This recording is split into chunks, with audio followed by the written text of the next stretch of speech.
laburo y la realidad. Decimos lo que otros callan. Bueno, 11:22 en toda la República Argentina. Conecto ya con nuestros compañeros, con Juan Pérez Encalda y el señor Sergio Gutiérrez desde Capital Federal, que ya lo veo ahí con su camisa característica cuadro después de sus vacaciones, bronceado, con la facha que lo caracteriza, por supuesto. Está bien afeitadito. Mirá las cejas peinaditas, tiene también, muy bien. ¿Cómo le va, señor Sergio Gutiérrez? ¿Cómo está usted? Qué gusto de saludarlo, amigo.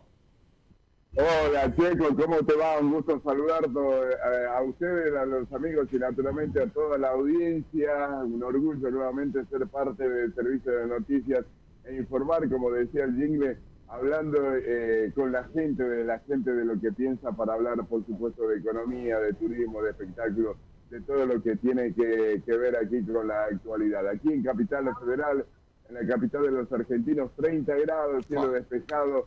En febrero, que parece todavía enero, cuesta creer que en pocos días ya comience la actividad normal aquí en la República Argentina. Bueno, saludamos a nuestro colega Juan, que está en Ecuador en este momento, un Ecuador que estuvo signado por las noticias geopolíticas nacionales e internacionales, y nuevamente a nivel global o a nivel Latinoamérica. Juan, quizás coincidas conmigo al decir que las encuestas otra vez se equivocaron, el margen no fue tan amplio, cercano al 1%. Buen día aquí en Argentina. ¿Cómo estás, Juan? Buen día a todos. Primero, ¿me escuchan bien? ¿Sí se me escucha bien? Perfecto, desde acá? Perfecto. Exacto. Bueno, buen día a todos los compañeros allá en San Juan, también ahí en Buenos Aires, saludar a los colegas. Contarles que nuevamente, como bien lo decían ya en la presentación, las encuestas se equivocan. De hecho, el exit poll de ayer de Santiago Tello, que era una empresa bastante cercana al gobierno del presidente Daniel Noboa, tiene un margen de error bastante amplio. Lo que señalaban sus datos en el boca de urna era que Daniel Noboa ganaba con el más del 50%, 50.52% aproximadamente, mientras que la candidata que le seguía, la representante de la Revolución Ciudadana, RC, Luisa González, tenía el 42%. Un poco por ahí con Luisa no se equivoca tanto, hay un margen de error, pero sí con Daniel Noboa la equivocación es bastante grande, ¿no? Pues los resultados hoy nos dan que Daniel Noboa es el ganador de esta primera vuelta con un 44.81%, mientras que González obtiene el 43.83% de los votos, lo que prácticamente nos da una segunda vuelta. El tema era que el candidato presidente Daniel Noboa aseguraba ya un triunfo en primera vuelta, y esto no resultó ser así. Los datos oficiales de ayer del Consejo Nacional Electoral y hasta hoy, que ya está casi más del 90% de actas escrutadas, dan que el candidato obtiene el 44% y Luisa González obtiene el 43%, lo cual deja abierto todo, ¿no? Hoy deja abierto todo. Y hay algo interesante que también quisiera comentarles. Leonidas Issa, representante del movimiento indígena, obtiene aproximadamente el 5.44% de los votos. Importante para el balotaje, Juan, ¿eh? Sí, es importantísimo lo de Issa, y es quien precisamente definirá esta contienda, porque si bien ayer Issa salió a decir que él no endosará los votos, pero que se lo dejará abierto a sus electores. Realmente Issa es muy contrario a las políticas del actual presidente. Y por otro lado, también Andrea González, que obtiene el 2.26% de los votos. Quizá eso sí sea un poquito más endosable al presidente, pero el panorama está muy abierto. González ayer salió ante los medios a hacer un llamado a la unidad. Desde el correísmo consideran que son resultados bastante favorables, no así tanto desde el presidente, que enfocó su campaña en un triunfo en primera vuelta y no se dio. Recién hace 41 minutos emitió una carta desde su cuenta de Twitter agradeciendo los resultados y nuevamente haciendo un llamado a la unidad. El tema es que las estructuras políticas, tanto de izquierda como de derecha, están bastante fraccionadas acá en el Ecuador. Estamos en vivo y en directo con Juan Pérez Encalda, periodista, colega de Ecuador, y nuestro corresponsal y amigo Sergio Gutiérrez, corresponsal en Capital Federal, en la Ciudad Autónoma de Buenos Aires, la capital de todos los argentinos. Y a él va mi pregunta. Sergio, ¿el gobierno nacional argentino ha dicho algo respecto de las elecciones en Ecuador? Gerardo Huerta, el canciller, alguien por el estilo, ¿ha dado algún comunicado? No, todavía no, pero sí estaba siguiendo con mucha expectativa del Ministerio de Relaciones Exteriores, en la oficina allí del propio presidente Javier Milei, siguiendo de cerca casualmente lo que decía nuestro colega allí en Ecuador, porque la derecha parecía que iba a surgir como ganador en la primera vuelta de las elecciones desarrolladas en el día de ayer de Ecuador, y sí estaban, por supuesto, atento a cualquier posibilidad, y aprovecho la oportunidad para preguntarle a nuestro amigo colega allí en Ecuador si era tan peligrosa estas elecciones en lo civil, en la parte de la frontera que cerraron con Colombia, con Perú, si realmente había peligro de desestabilización para la suspensión o no desarrollar las elecciones ayer en Ecuador. Realmente me toma por sorpresa tu pregunta, pero ¿por qué te lo digo? Porque acá el tema, al menos en frontera, ha sido bastante tranquilo. De hecho, no han existido muchos inconvenientes desde que arrancaron estas elecciones. Entonces, para serte sincero, no han existido ningún inconveniente, no ha habido ningún problema. Tanto las fronteras como de Ecuador y de Perú han estado... de Colombia al norte y de Perú al sur han estado con normalidad.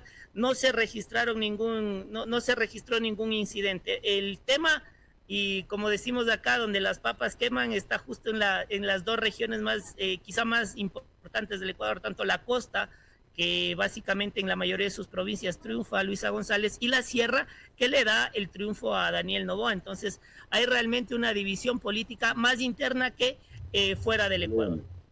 Juan, consultarte aquí a la distancia. Decían algunos medios que de dudosa fiabilidad noticiosa, digo, siendo respetuoso, que habían, según el medio que uno leía, lo vamos a decir así, habían estado en correctas condiciones las elecciones, y otro medio decía que habían habido cerca de 600 detenciones.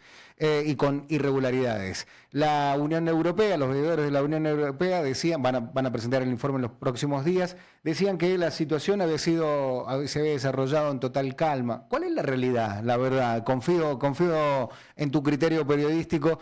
¿Cuál es la realidad? ¿Cómo fue la jornada litúrgica eleccionaria en Ecuador? Bueno, detenciones alrededor, más o menos unas... Aproximadamente siempre hay un promedio de entre 50 a 60 detenciones a nivel general, pero más por temas que acá pasa mucho, temas de personas que no han cancelado la pensión de alimentos por temas familiares, incidentes en algunos espacios, ¿no? Pero no se ha dado algo tan fuerte. De hecho, lo que se hablaba mucho acá desde quizá el partido de oposición al gobierno era que podía haber un fraude descarado, pero hoy creo que los resultados no dicen eso. Hoy los resultados están bastante parejos. Ayer los ecuatorianos veíamos nosotros ese mano a mano de Luisa González y Daniel Noboa, como ustedes veían la final de 2022 entre Argentina y Francia, ¿sí?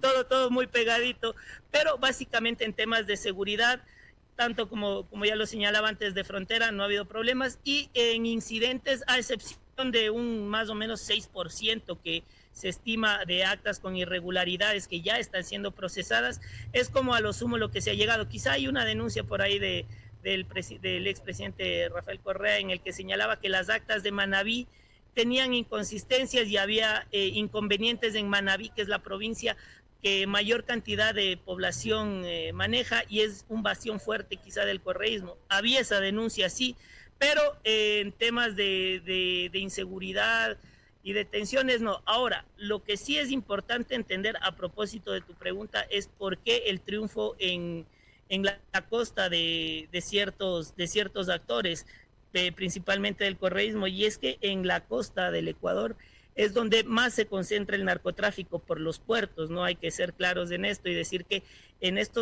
a partir de estos puertos es donde surge todo el envío de droga, tanto a Europa como en Estados Unidos y quizá más de Europa. Y ese es el problema más grande acá del Ecuador hoy por hoy, el tema del narcotráfico. Ecuador ha cerrado el mes de enero como su mes más violento en la historia, con cerca de 700 muertes, producto precisamente de esta guerra de bandas. Hay cerca de 18 bandas, lobos, choneros y un montón más que buscan concentrar todo el poder del envío de la cocaína a otras partes. Entonces, por ahí quizá un poco uno puede entender los resultados de la costa, que muchos se quejaban de que por qué le dan el triunfo al RC, y otros también se quejaban de que por qué la sierra no. Quizá en la sierra no se concentra tanto el problema del narcotráfico como si se lo hace en la costa. Entonces, a nivel de seguridad, la situación acá en el Ecuador es evidente. Creo que somos el país más peligroso de América, sin duda, y Durán, su ciudad cercana, es la más peligrosa del mundo, o por lo menos de la región. Entonces, por ahí va un poco el tema de lo que ha ocurrido a nivel de seguridad. En hechos como relevantes no se han registrado, más allá de los comunes, ¿no? Lógicamente, pues en las redes siempre se habla de detenciones y todo, pero también es por este tema de personas que no han pagado alimentos, personas que de pronto tenían algún juicio penal y el momento de la votación se aprovecha. Pero más allá de eso, se desarrolló la jornada con total tranquilidad y aparte de la denuncia del expresidente, creo que no ha habido algún incidente fuerte como para que nos haga pensar que ha habido fraude por parte del Consejo Nacional Electoral. Sergio. ¿Cuándo la segunda vuelta? ¿Cuándo el balotaje? La segunda vuelta está prevista para el 13 de abril. De aquí en más tendremos 2 meses intensos de elección, de campaña de Noboa como de González, ¿no? Fecha importante, ¿no? Porque se viene, parte de febrero y marzo, donde allí fundamentalmente ya la actividad es normal también en Ecuador, en educación. Y sobre todo, te quiero preguntar sobre el tema de armas, si también es una política exterior que es parte del Estado, si cuál es la propuesta para contrarrestar sobre ese punto, amigo. Bueno, en el tema de armas, acá realmente me parece que fue el anterior presidente, de hecho quien termina el periodo es Daniel Noboa, pero antes de él estuvo Guillermo Lasso. Él ya propuso el tema del control de armas, existe una regulación del control de armas aquí, pero realmente no es algo que se cumpla, no vemos todos los días las noticias, no hay una política clara en ese tema. Hay ingreso de armas desde las zonas ilegales de las fronteras, tanto de Colombia como de Perú. Es complicado el tema, por eso es que los grupos de delincuencia organizada, como los digo, choneros, lobos, chone killers, tiguerones, que son quizás los más grandes, son los que más acaparan el tema de armas, ¿no? Y ellos están a veces incluso mejor armados que la policía, y por eso los resultados que les decía, ¿no?, del último mes, que son 700 muertes violentas a nivel nacional, producto de toda esta guerra entre bandas y con el narcotráfico que libra actualmente el Ecuador. Juan, preguntarte fundamentalmente por un tema que en lo personal me preocupó mucho. Estuvimos hablando con un colega tuyo, Felipe Coeler, de la revista Crisis, en el programa Panorama Latinoamericano, conducido por Bruno Lima Rocha, aquí en SDN, y nos decía y nos contaba algo que nos aterró, que es la militarización de la ciudadanía. Y nos contó y nos narró el hecho de los niños de Guayaquil. ¿Cómo está esa situación en lo investigativo, en lo jurídico? ¿Cuál es la realidad de todo lo que se dice en los medios de comunicación a nivel internacional, que está tan tergiversado o manipulada la información? Es correcta tu apreciación, es correcta. Realmente lo que ocurrió en diciembre de 2024 fue un hecho muy similar. Acá no hemos tenido de ese tipo de casos. Quizá el antecedente más grande de eso ocurrió allá por 1989 con la desaparición a manos de la policía de los hermanos Restrepo, y se vuelve a repetir en 2024 con la desaparición de estos cuatro niños que presuntamente fueron detenidos por estar robando. Esa es la versión que señalaron las Fuerzas Armadas. Luego fueron soltados en Taura. y fueron 16 militares, son 16 militares los que están involucrados en este hecho, y realmente las investigaciones avanzan lento. Hasta el momento, de lo que se sabe y de lo que se supo, los 16 están con prisión preventiva, podrían salir en los próximos meses de no concretarse, de no llegar a un punto firme en la investigación. Realmente los medios lo han manejado de una manera, no sé si decirlo poco ética, pero al menos no muy cercana a la verdad, porque han implementado la narrativa. Pasó un hecho muy particular, que el presidente Díaz, antes de saber lo que había ocurrido con los 4 niños de las Malvinas en Guayaquil, una zona muy popular de la segunda ciudad más importante acá del Ecuador, en una entrevista radial dijo que los iban a declarar héroes nacionales cuando ni siquiera se los había encontrado. Entonces eso ha generado demasiadas críticas. El proceso investigativo sigue. Hay quienes desde obviamente la defensa de los militares dijeron que los soltaron ahí en Taura y que presuntamente parte de los grupos criminales de ahí habían sido los que los habían retenido nuevamente, y pues luego su triste y posterior final, sus cuerpos fueron calcinados, ellos fueron asesinados y quemados, fueron encontrados sus restos, se los entregaron a las familias, pero aún queda queda en tela de duda qué ocurrió, porque presuntamente ha sido una detención ilegal, y esto ya viene ocurriendo. Este no es el primer caso, hay varios casos de detenciones ilegales y desapariciones que se han denunciado. Esto a propósito de la militarización que ocurrió más o menos en enero de 2024, luego de que un grupo armado, hay los opositores al gobierno señalan que realmente fue un show montado para militarizar todo, y otros que dicen que fue una acción legal y justificada, y que en medio de todo ese estado de excepción y darles el poder a los militares de desarrollar detenciones arbitrarias, ocurre lo que ocurre. Pero vale mencionar que el caso de los chicos de las Malvinas, no, al menos de detención y desaparición, no es el primero que ha sido denunciado ante los medios. Sí han habido algunos, pero este se llevó el foco de todo por todo lo que ocurrió, porque eran menores de edad. Entonces quizá desde los medios, quizá más afines al gobierno, porque es evidente que hay medios muy afines al gobierno de Daniel Noboa, pues se acogen a la narrativa de que eran delincuentes y que fueron asesinados por bandas cercanas a la zona de Taura, que es donde fueron abandonados donde presuntamente fueron abandonados luego de que los militares los detuvieran. Entonces, al momento las investigaciones siguen, no hay un culpable en concreto, los 16 militares involucrados continúan en prisión. Estamos en contacto con Juan Pérez Encalda, periodista de Ecuador, y nuestro corresponsal en la Ciudad Autónoma de Buenos Aires y amigo personal, el periodista Sergio Gutiérrez. Hago una más y te doy paso, Sergio, porque tiene que ver, está correlacionada con la anterior.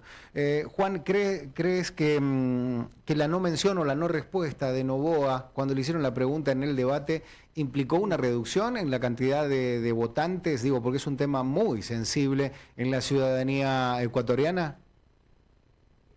No sé si implicaría una baja tan grande, pero de que hizo ruido, generó mucho impacto. La pregunta que se lo plantea Francesco Tabacchi, quien irónicamente es representante del movimiento del expresidente Guillermo Lasso, quien Noboa suple hoy en funciones, ¿no? Es eso también, es lo que ha ocurrido.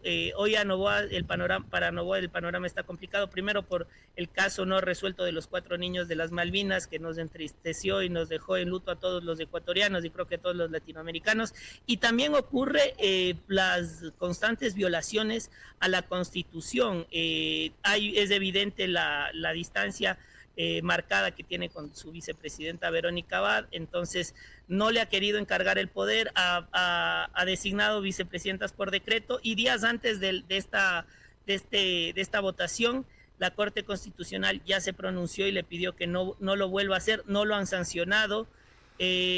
Entonces creo que todas estas persecuciones, tanto a la vicepresidenta como los 4 niños de las Malvinas, las 14 horas sin luz que llegamos a tener los ecuatorianos por ahí por octubre, también ha influido en la pérdida de votos. De hecho, se anunciaban cortes de energía para abril, porque la situación eléctrica del Ecuador está, creo yo, en su peor momento. De esto el único antecedente que tenemos es lo que ocurrió con Sixto Durán Ballén allá por 1994 y casi 30 años después se repite. Entonces, no solo los 4 niños, es las constantes violaciones a la Constitución. No se ha cumplido con lo que establece el Código de la Democracia, en la cual el presidente debía encargar a su vicepresidenta electa por votación, que es Verónica Abad, no lo ha hecho. Aparte todos los problemas y los frentes que se ha abierto hoy el candidato presidente Daniel Noboa, que a pesar de todo ha resultado ganador de la primera vuelta. Sergio. Sí, una cortita. ¿Los ecuatorianos que están en el exterior pueden votar? Sí. De hecho, en América Latina y el Caribe termina ganando Luisa González, y en Estados Unidos, Canadá, que son las circunscripciones por ahí que tiene, termina siendo el voto duro del presidente Daniel Noboa. Europa y África, que es donde también se registra el voto de nuestros migrantes, está muy parejo. Quizá un poquito la ventaja es para González en este punto, ¿no? Pero sí han podido votar, se ha desarrollado con normalidad. De hecho, acá tenemos no solo el voto para los migrantes, tenemos el voto en casa para personas con discapacidad, que eso se lo realizó a partir del día jueves, y también el voto de las personas privadas de la libertad, que se lo registró el día viernes. Juan Pérez Encalda, muchísimas gracias por esta conexión. Seguramente cercano a la fecha del balotaje estaremos comunicándonos nuevamente con vos. Te agradecemos muchísimo por esta información. Muchísimas gracias a los compañeros de allá en estudio, y en Buenos Aires también un enorme abrazo. Un enorme abrazo. Sergio, querido, muchas gracias por este contacto. Mañana volvemos nuevamente con toda la información del ámbito del Congreso. ¿Cómo está la ciudad autónoma de Buenos Aires, además del calor? ¿Cómo está hoy? Empapelada con los afiches de Cristina Fernández de Kirchner. ¡Epa! Cristina es presente. Acá los afiches aquí alrededor del Congreso, de Casa Rosada. Ahora checo la pregunta de quién pegó los afiches. Claro. Si lo de Libertad Avanza, o sobre el propio peronismo, o sobre los propios kirchneristas. Sirve para cualquiera, ¿no? Sí, claro, sí. Exactamente, pero que no es a propósito también, justo que se va a tratar el próximo miércoles aquí en Diputados de la Nación el proyecto de ficha limpia, que solamente está dirigido para que Cristina Fernández de Kirchner no sea candidata en las próximas elecciones. Aparece ese afiche, ¿no? Haceme recordar algo. Esto no se lo hicieron ni a Menem, ¿no? Lo de ficha limpia. Las suspensiones de la elección de la PASO también se trata en el Senado, si bien es cierto en comisión, pero que también es una semana muy particular, sobre todo temas políticamente muy emergentes, muy duros para lo que hacen realmente política. Te preguntaba si esto ni con Menem ni condenado le pidieron ficha limpia, ¿no? No existió antes esto. No, un proyecto que lo hizo el mendocino Luis Petri cuando era diputado nacional y que lo continuó acá Silvina Lospinato, y más, palabras menos, como diría Andrés Calamaro, pero que está dirigido hacia una sola persona, porque un proyecto, todo el Congreso Nacional, con todo eso que implica, se va a tratar o se va a debatir para aprobar de qué lado se paran desde la moralidad política para tirar la primera ficha, para decir de que 2 personas, en este caso Cristina Fernández de Kirchner, condenada en segunda instancia, no puede ser candidata.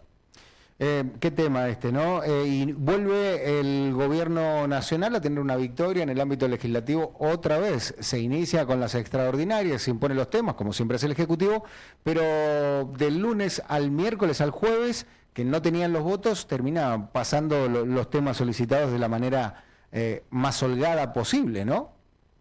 Sí, exactamente. Cuando todo hacía prever que no se iba a tratar o no se iba a avanzar en extraordinaria ficha limpia, entre este fin de semana avanzaron para de que por lo menos asegurarse el quórum para comenzar a tratar ficha limpia. Lo que sí, en el Senado de la Nación ya dan por asegurado la aprobación para que se convierta en ley la suspensión de las primarias abiertas, simultáneas y obligatorias. El hombre clave fue, o mejor dicho, los hombres claves se fueron los exgobernadores que se mueven siempre aparte. Estamos hablando de Juan Mansur, de Sergio Uñac, de Rafael Suárez y de la propia Lucía Corpacci. Recordemos, Checo, que en el sanjuanino, Sergio Uñac, cuando era gobernador, propuso no la suspensión, sino la eliminación de las PASO. Se prevé que acompañado con estos senadores de la Liga de Gobernadores que tiene aquí en el Senado de la Nación, se muevan aparte y que también vaya en dirección a lo que solicitó Uñac cuando era gobernador, es decir, avanzar para la eliminación de las PASO. Ahora, hay dos temas que tener en cuenta. Uñac y los gobernadores van por la eliminación. El proyecto es la suspensión de las primarias abiertas, simultáneas y obligatorias. Van a insistir estos gobernadores y rechazar la suspensión para que realmente sea eliminada las primarias abiertas, simultáneas. Por ahora, la respuesta la tengo de Juan Mansur, y el senador por Tucumán me dijo que por ahora va a rechazar las suspensiones de las primarias abiertas, simultáneas y obligatorias. Ellos quieren la eliminación, pero van a rechazar la suspensión. Claro, exactamente, para que realmente el fin sea la eliminación de directamente. ¿Y el caso de ficha limpia, cómo le va a ir en el Senado? Y ahí sí, que ahí no hay dudas de que no hay ningún tipo de avance. Ahí sí van a rechazar esta ficha limpia. Bien. Ahí no hay ningún tipo de duda, por lo menos los consultados, tanto la mayoría de los oficialistas como parte de la oposición. Me dicen desde producción, Sergio, que ya está pedido el nuevo antipop, porque el que tenés, el capuchón del micrófono, muestra todo lo que fue el año pasado, ¿no? Tu gran labor. Hemos cagado palo. Mirá, ese hablaron el presidente provisional del Senado, habló el presidente, hablaron gobernadores, diputados, senadores, levantaron... Los medios más grandes del país levantaron tus entrevistas porque nos cagaron a palo, ¿no? Mirá cómo está mordisqueado. ¿Qué te han mordido en la calle, Sergio? ¿Qué ha pasado? Bueno, ¿te acuerdas que le hicimos reír a Martínez y a Cafiero? Sí. Eso fue histórico. No, esto es parte de las olas de bombas ahí en Brasil. El gas pimienta es.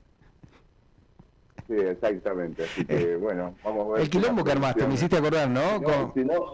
Claro, si no me manda a cubrir el balotaje en Ecuador, que por lo menos me mande... Por lo menos, claro, el antipop. ¿Qué quilombo que se armó? ¿De qué se ríen? Decían y ponían la foto que le habíamos sacado nosotros, ¿no? ¿De qué se ríen? Y salía atrás Gutiérrez haciéndolo reír, ¿no?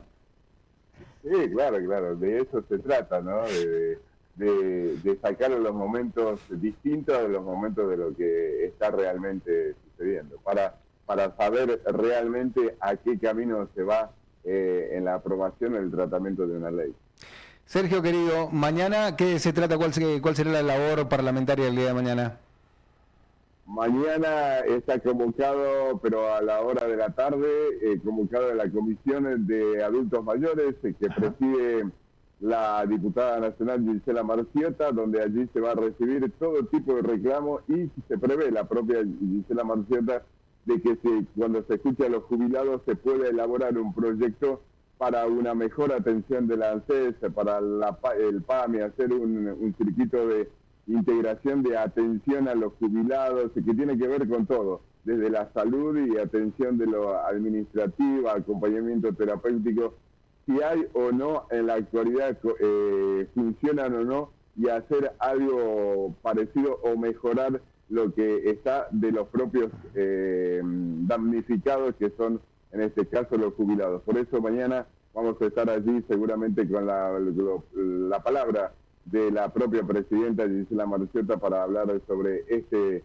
tema, y que fundamentalmente ella inicia, hablando de todo un poco, Chueco, ella inicia un proyecto que podría perder estado parlamentario, de que los clubes de barrios puedan desaparecer si es que el gobierno nacional ajusta y no paga la luz, el gas, el mantenimiento.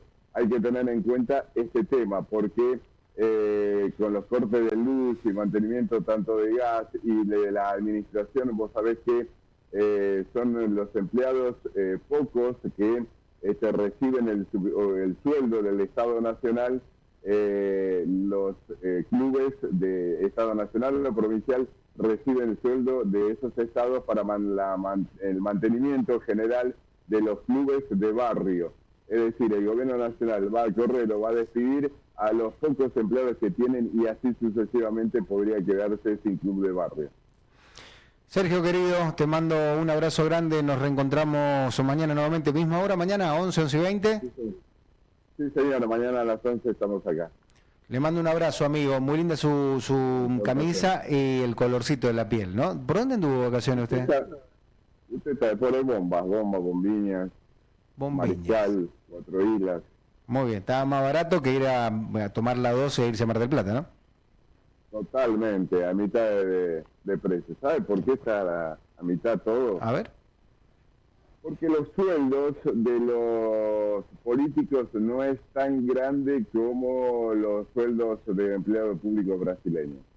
El presidente Lula da Silva, cobra 4,5 millones, a comparación 4,5 millones argentinos, ¿no? Ajá. A comparación de los reales.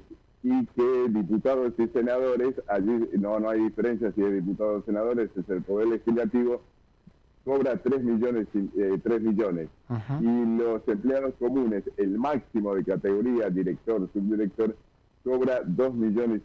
Por eso no hay tanta diferencia entre un empleado nacional con el político, con el mayor político que sería el presidente, en este caso Luis Ignacio Lula da Silva. Por eso esa brecha no es tan grande y por eso la economía en Brasil se mantiene estable por años. Si bien es cierto, ahora están enloquecidos porque subió 1,2% la economía, el Producto Bruto Interno creció un 0,23%, ¿no? Tremendo. Buen detalle, ¿no? Y acá, ¿qué tenemos? 7 palos, un senador y un empleado no llega a 3. Claro, no llega a 3 y bueno, y el debate si está mal que los senadores, diputados cobren 9 millones, algunos dicen que deberían cobrar más. ¿Saben por qué? ¿Por qué? Tienen este criterio chueco también de que no haya primero la brecha, porque para que se mantenga la economía, para que les hable, para que todos se puedan desarrollar bien según sus propias capacidades. Y otro, no cobrar tanto. ¿Saben por qué, Chueco? ¿Por qué? Para que no les llame la atención la corrupción. Cuando más plata gana, más corrupción está más cerca de conseguirla. Sí, claro. ¿Entiendes? Sí, claro.